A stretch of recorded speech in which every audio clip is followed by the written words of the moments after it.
You are, you're not enough. You're not strong enough. You're not brave enough. You're not tall enough. You're not pretty enough. Heck, you're not even pretty. You're not smart enough. You're not handsome enough. You're not doing enough. You're not outspoken enough. You're just not enough. Yeah, you.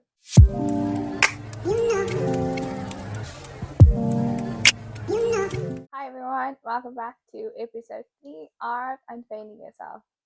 As you see in today's title, we are going to be talking about something that I think we kind of overlook or don't always take note that we're doing because it's just happening subconscious sometimes, right? So let's get straight into it. Now, I can imagine you're probably feeling some kind of way of my opening statement. If somebody said that to someone you cared or loved about, your partner, your loved one, your mom, your dad, your brother, your sister, or even just your friend, chances are you probably might want to square up on them, right? Unwarranted so. Who gives anyone the right to demean or talk about people that you care about? Then why do you do it to yourself? We have this natural instinct to care and protect and love for those who are dear to us. Yet we say these things to ourselves. Why? Why do we think for one moment that it's okay to protect other people at all costs and not yourself? To talk about yourself in that manner? Why is it so much easier to call out the downfall, the shortage, the blemish, the lack, and so easily we're able to pick up the pieces and put together other people?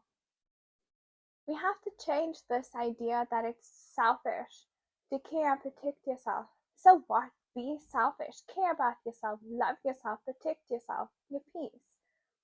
And again, I'm not saying that this should be at the cost of hurting other people or inflicting pain on others. But if you're not your biggest advocate, why do you expect other people to be? Harsh truth, you set the standard for how people care, love, and treat you, how you treat and value yourself. So, where did all of this start? The negative talk, the negative mindset. I'm sure as I ask this question, some of us have the answer, some of us don't, and others just don't want to deal with that right now. And that's okay. I, for one, think that comparison has been one of the biggest downfalls for most of us. And technology and social media and the internet has opened up this black hole of comparison, greed, wanting to be the best, wanting to be better, the most outspoken, the most out there, the loudest, the shiniest. And let's be honest, we've all said one of the following statements: I want a cool car. I want to dress like that. I want to be social like him. I want to have a social media account as big as them. I want to look like her, and that's why she's so confident. I want this. I want to be like this. I think that this is. I think that that is. And at what cost? One of my favorite messages or scriptures in the Bible that kind of just brings us all together in a bit of a harsh way, but sometimes necessary, is from Mark 8, verse 36. And it says, what does it profit a man to gain the whole world, but he loses his soul? And that's just that. What are you gaining, or what do we gain out of this world trying to be like everyone else, to have what everyone else has, if it's not giving us the peace that we're trying to strive for? Now, I want us to put up a finger if we've heard the following statement before, if someone's ever said this to us, or if we've said it to ourselves. All my peers in life are better and more ahead than me. I need to do better. You need to do better. My brother is a doctor and I'm not. All my friends are married. I'm not. My coworkers have the latest cars. Everyone else is always getting a promotion at work and I'm not. My age mates are doing better than me socially, financially. My friends are skinnier than me. My friends are more good looking. My friends are able to get better friends than me or get more friends than me. And so what? So what you want where you're meant to be, or where your brother is, or where your family members are at, or where your friends are. So what you aren't good enough for a certain thing. Now listen, I'm not saying that it doesn't hurt. It sucks. But the truth is, there's always going to be someone smarter, someone prettier, someone better looking. We're not all robots programmed and designed to be the same. So who is this comparison against? Who set out the criteria that you're supposed to be a specific person at a specific time? Who told us that we have to be something specific that's going to give us this, okay, I finally made it, I'm where I'm supposed to be?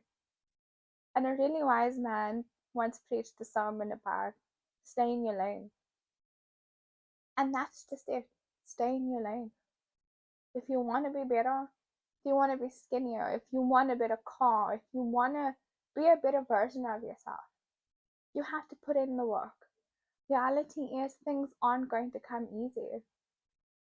And we ruin the process by looking at other people's lanes, looking at other people's journeys, and comparing our stage 1 to their stage 13. And let's be honest, this life thing is hard. We're constantly chasing the next big thing, the next win, the next rush. And that's great. Life is meant to be lived. We should be wanting to be happy.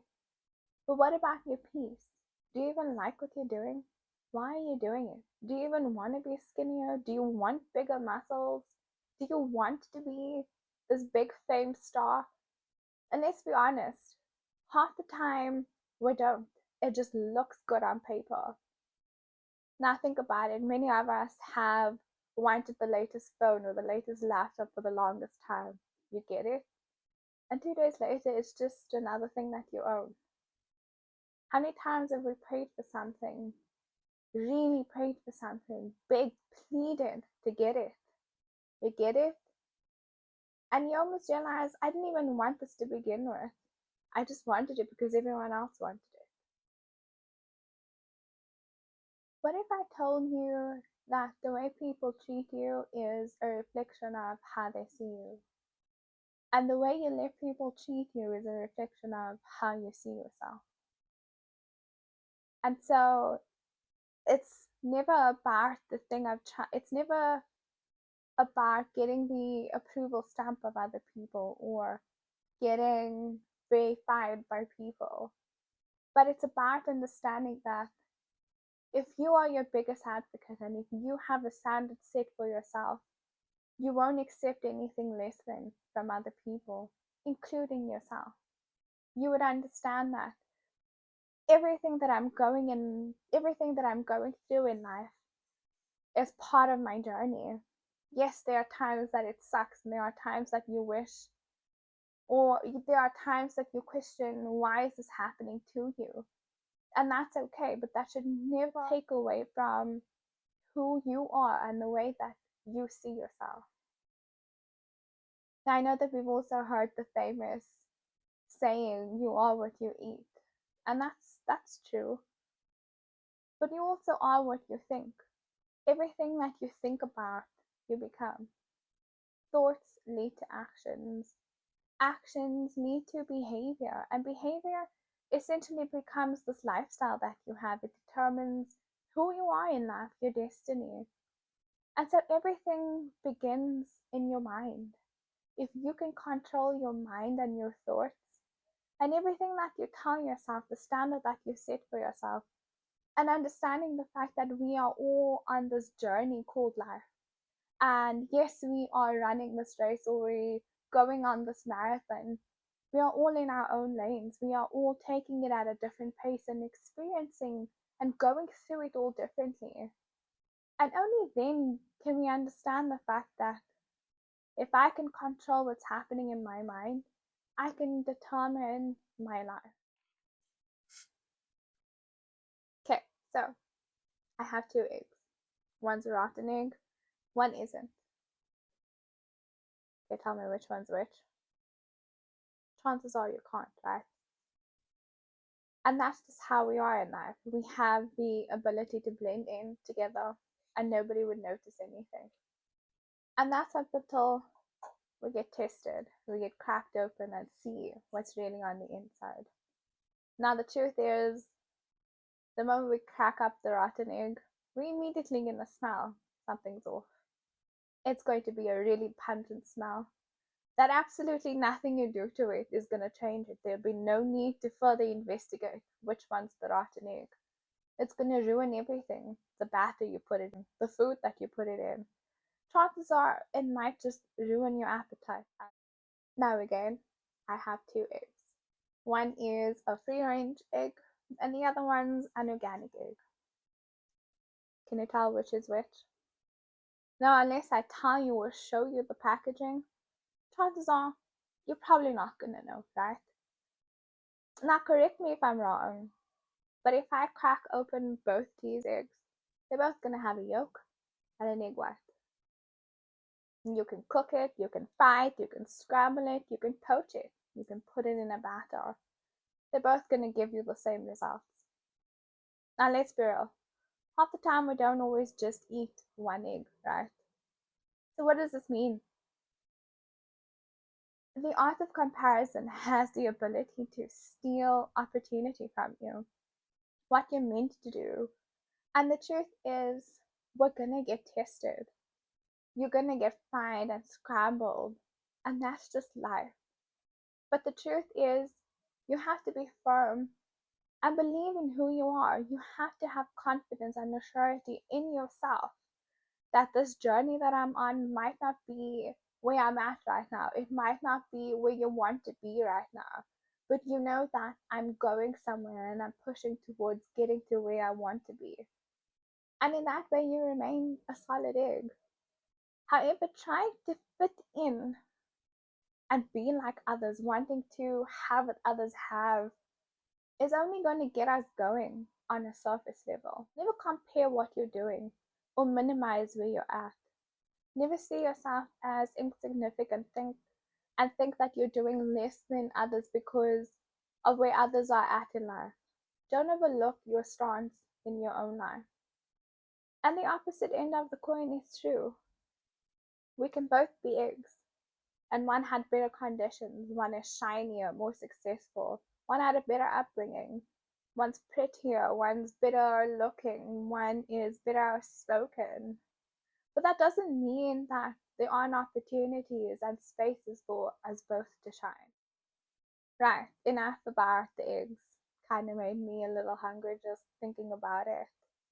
But how do we stop this battle? How do we stop this destructive nature of constantly wanting to compare ourselves? Pretty easy. Just stop doing it. I'm kidding. Now, on this journey of being who I'm meant to be, and while still trying to navigate and figure it out, there are some things that I have learned that I want to share with you guys on just how taking a different outlook on life helps and how a little goes a long way. Be in competition with yourself. The truth is, we like winning. We are competitive at nature. We're constantly chasing the next big thing, and that's okay. But be in competition with yourself. Want to be a better version of yourself for yourself. However, don't be your biggest critic. Understand why you're doing this. And again, does this make you happy? What are you gaining out of this? What's the point of all of this if it's not going to give you peace? Own it and say, so what? Yeah, say, so what?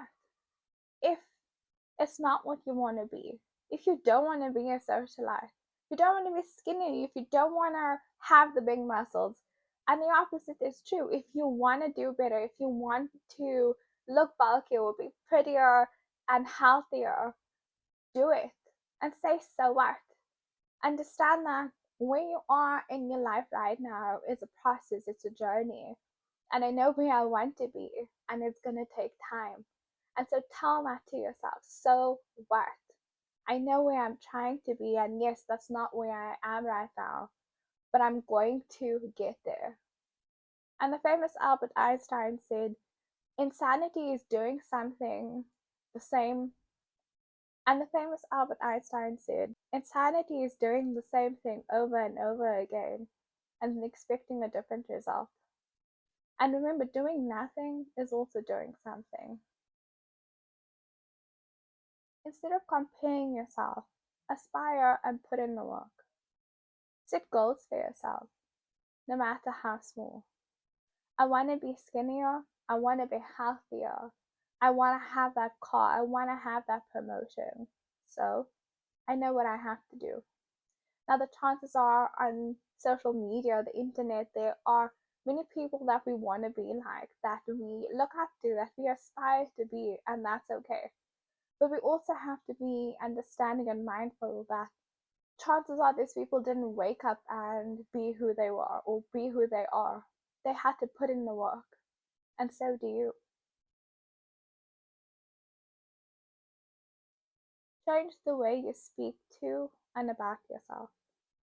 Think about it. If somebody sold a product to you and everything they had to say about it was negative, would you buy it? Of course not. And at the beginning of the video as well, if somebody spoke and said those negative things about people that you love, you wouldn't stand for it. So don't stand for it when it comes to yourself. The standard that you have for other people, have that standard for yourself. See yourself as the most important person in your life. Give yourself the main character energy. And I know that it sounds like this wonderful thing or just this easy thing, but remember that it starts with you. The way that you wake up in the morning and the moment that you say something about yourself, you create the standard of how other people see you or how you want other people to see you. Gratitude. Gratitude goes a long way. Being grateful for the little things that are happening in your life, the little things that we tend to overlook, like getting up in the morning, having family, having friends, having support. And even if you don't have that, having yourself is enough for us to just be grateful that you made it through another day. And to be grateful for the things that we do have going on in our lives. To almost change the perspective that we have with wanting to fixate on the things that aren't going good in our lives. And to sometimes just sit back, reflect on the things that are going good in your life. I have a car. It may not be the fanciest or the greatest, and kind of gives me problems, but I have a car. And think about it, 10 years ago, 5 years ago, you really wanted that car that you have right now. Problems and all. And so sometimes we just have to be thankful for the things that we do have in our life and to be understanding and patient for the things that we wish to change. And once again, we only have this one life to be happy, to be who we're meant to be, and ultimately to have peace with the decisions that we make in life. This is for everyone who feels like they are going through life feeling like they are being left behind. Who are you comparing it to? You are not behind anyone else. They are not you. Who told you you're supposed to be at a specific point, level, stage, doing whatever you think you should be doing at the specific time frame you think you should be doing it at? Are you comparing it to your friends? You are not your friends. Are you comparing it to your parents? You are not your parents. Are you comparing it to your siblings? You are not your siblings. What path are you following? This is not a race at the track and field. And the more you think that someone is in front of you or behind you, pushing you to your greatness, often leads to your own demise.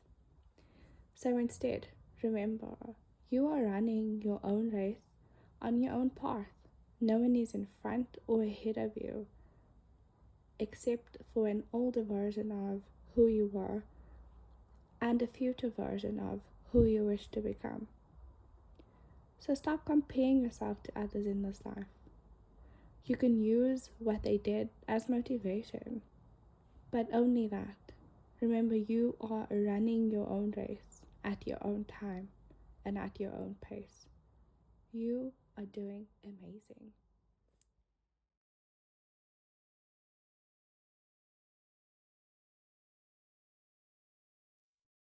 And so that's all for today's episode. If you enjoyed today's video, give it a like and comment your favorite part. Don't forget to subscribe and to hit that bell notification for future episodes. And as always, here's to learning, unlearning, and unfailing yourself. Bye.